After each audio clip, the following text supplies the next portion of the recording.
Hey everybody, welcome back. Happy day after Thanksgiving to everybody. If you're here, I'm proud of you, you're ready to move, and I hope you had a wonderful Thanksgiving. Okay, today we're going to take it down a notch and just move a little bit, give you some reward for working so hard on Wednesday. You can obviously make this harder if you want by starting with a good 10, 15, 20-minute warm-up and then coming in and doing this. And then, like I said, you can do cardio in between each set and do these 2 to 3 times through. But get here and get this done and you will feel better. All right, so today we're gonna just use a step, so you can use your staircase. And I'm gonna use a kettlebell, but if you don't have a kettlebell, just grab some dumbbells for bicep curls. And then also, I'm gonna use my kettlebell for my bicep curls, but I'm also gonna use it for my step ups. So then you also need a band or a tube or something for some rowing. And beyond that, I think that is all you need. A ball, but if you don't have a ball, you can use a chair. Okay, so we're gonna start on the ball just to move around a little bit. So I want some hip circles and just kind of getting some blood flowing. So try to move around in a circle about 10 times one way or however long it feels good to you. And then we're gonna switch and go the opposite way. So just kind of moving around, waking the joints up, getting some movement going. Of course, this is after your warm up, so you wanna, this is just a good way to release your back and your hips too if you're having any back or hip problems. All right, now I just wanna do some arm circles. So reach up and then reach all the way back.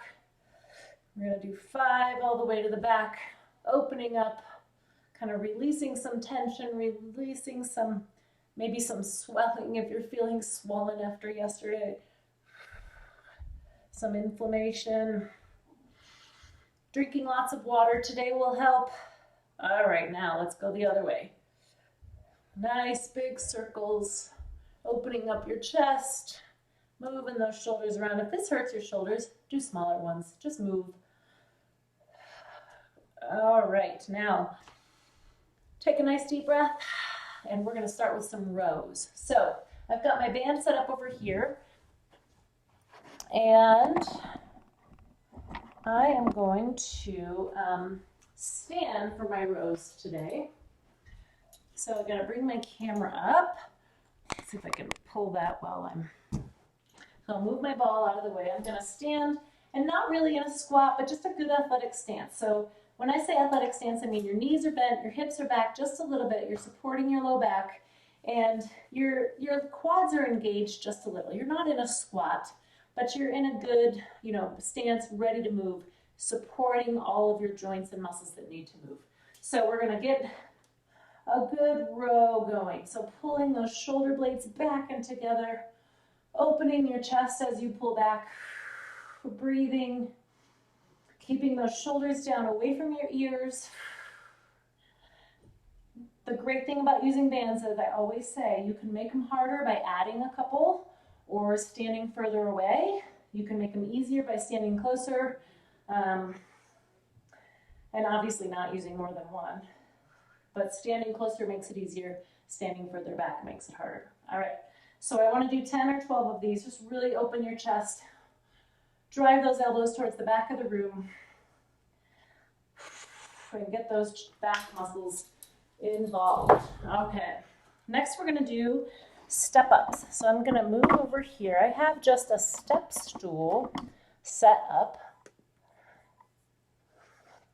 over here by my treadmill.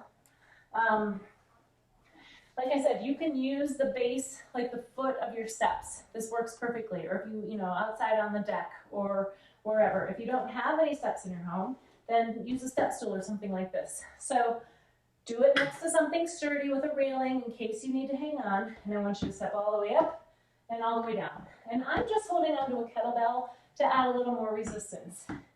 If you feel like it's enough without any weight, that's okay.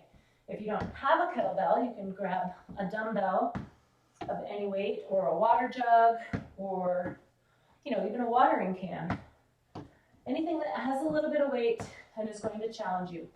And the reason I also like doing it with just one hand, there's a few reasons. One, this hand is available in case I lose my balance. And two, holding holding a weight on one side activates my core. So I'm not hanging onto it like this. I'm not hiking it up like this. I'm hanging onto it squarely so that my muscles are having to work and my core is engaging to keep me in this position with only one weight on one side. It's also more functional because when you think about carrying groceries or, carrying your suitcase, things like that, it's generally one arm is carrying a heavy load and the other arm isn't. Like I usually load up one arm and I use my one arm to get into my door or whatever. All right, now I'm going to switch sides. And then I'm also going to switch sides of my step-ups. Ultimately, it does not matter which foot you're stepping up on. Just make sure you switch in between. So nice and tall, keeping that chest up nice and tall. When you step up, make sure you step up with your whole foot so that you're not back here and you're going to lose your balance and fall backwards. My foot is obviously bigger than this step, but I'm putting the middle of my foot right in the middle so that I'm supporting my full body weight as I step down. Step up and down. Step up and down with the same foot.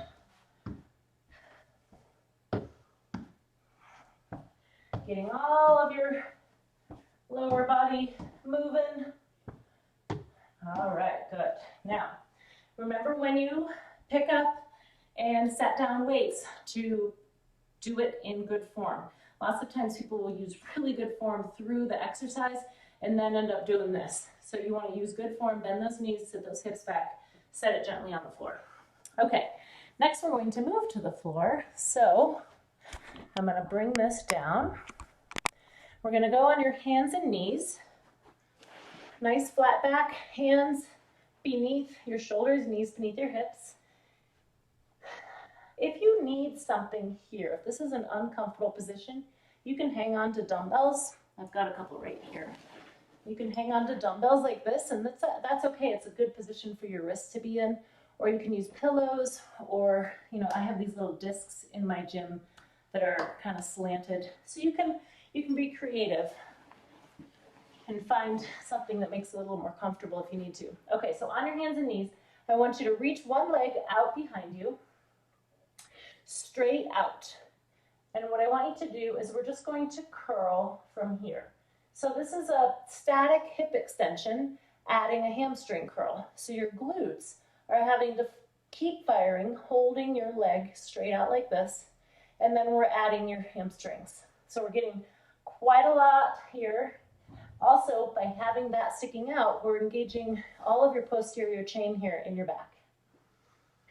So the other challenge here is staying level. I want to think about keeping a teacup on my back. So I'm not like this.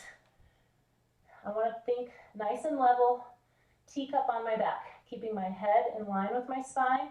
I don't want it down here. I don't want to be looking up like this because that's really hard on your neck. Okay, switch. So if you need to take a break in between to give your wrists a break, that's okay. All right, so stick that leg straight out. You want to think about sticking your heel towards the back of the room.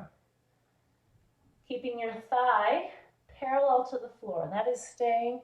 The only joint that is moving is your knee. You're bending and straightening your knee, and that is it. Everything else is staying steady and stable. You're keeping your back nice and stable. You're keeping your shoulders away from your ears. If you're having a hard time with this and you can't quite hold it the entire time, take a break and then go back to it. I'd rather have you take a break and give those muscles just a little bit of reprieve than start substituting and using other muscles and then end up injuring your low back or something. Okay, good. One way to kind of stretch out those hip muscles is to sit back in a child's pose and just release those glutes, release those hips. All right, good.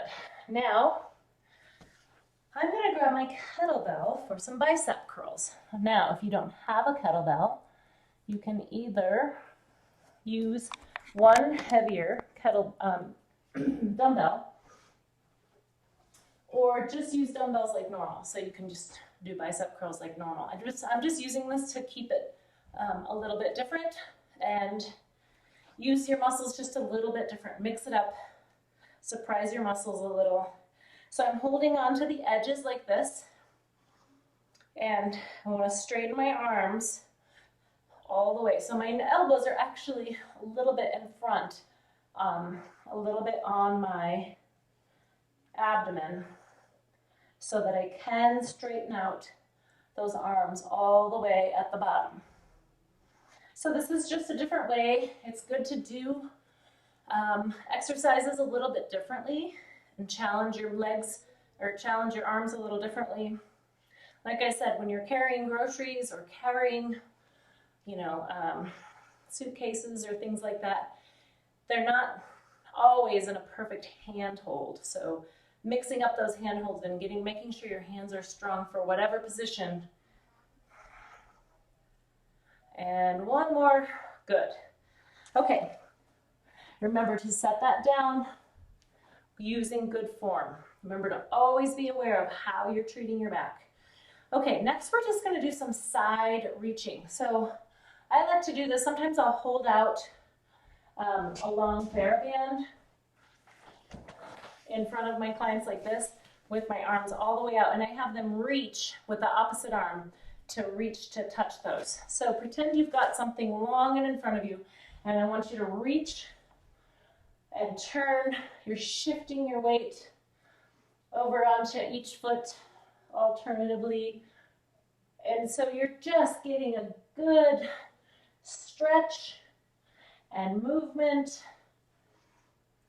If you need to, sometimes if you're having a hard time getting the full range of motion, you could put a couple of dots on your wall or something and reach for them each time. You could even reach a little bit higher.